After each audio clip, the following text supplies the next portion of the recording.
Pas kësaj, natyrisht që po atë ditë, nëse mbaj mirë mend, delegacioni u vendos në një sallë të veçantë ku ishte përcaktuar për delegacionin e Kosovës dhe aty na përcjellnin dhe ishin intermediator ose ata që mbikëqyrnin veprimet e punës sonë, ishte një Amerikan që Chris Healy, ish ambasadori në Serbi, ishte Wolfgang Petrić, një diplomat austriak, dhe Boris Majorski, po kështu një diplomat rus. Dhe shkuam në sallën tonë dhe filluam të bëjmë punën e domosdoshme ta zgjedhim udhëheqjen e delegacionit, të bëjmë 5 komisione të veçanta profesionale për të bërë punën që duhej bërë, por ishte një zhurmë jashtëzakonshme që na bezdiste vazhdimisht. Dhe po themi, po ku është ky delegacioni serb? Thamë, mi juve është.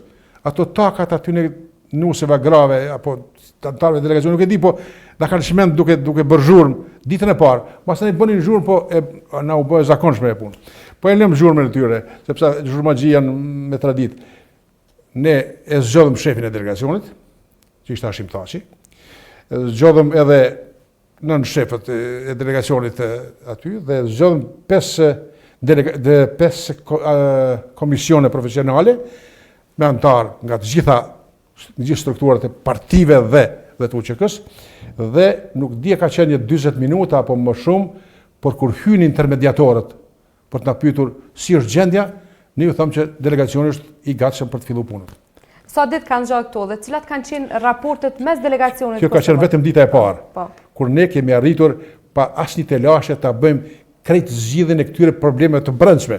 Zgjodhëm shefin e delegacionit, zgjodhëm 5 komisione të veçanta profesionale, antarët e këtyre komisioneve dhe ju thamë që ne jemi gati për të vazhduar për ta marrë draftin e parë të marrëveshjes së mundshme. Kështu që edhe ato habitën pak qysh është e mundur që këta që kishin aq shumë divergjenca të mëdha konceptuale e politike për ta bërë si delegacion e tash e zgjodhën kaq shpejt këtë gjë, ishte e çuditshme edhe për ta, po u bë kjo. A ishin raportet çdo ditë kështu?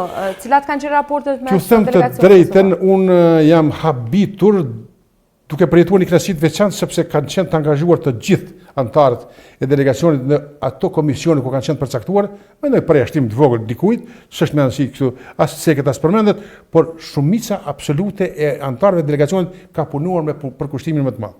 Dhe kjo ka qenë për të admiruar.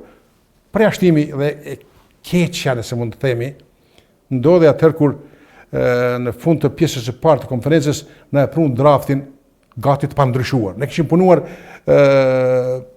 pa ndërprerë për ta ndryshuar dhe për ta bërë të logjikshëm dhe me përmbajtje që është i pranuar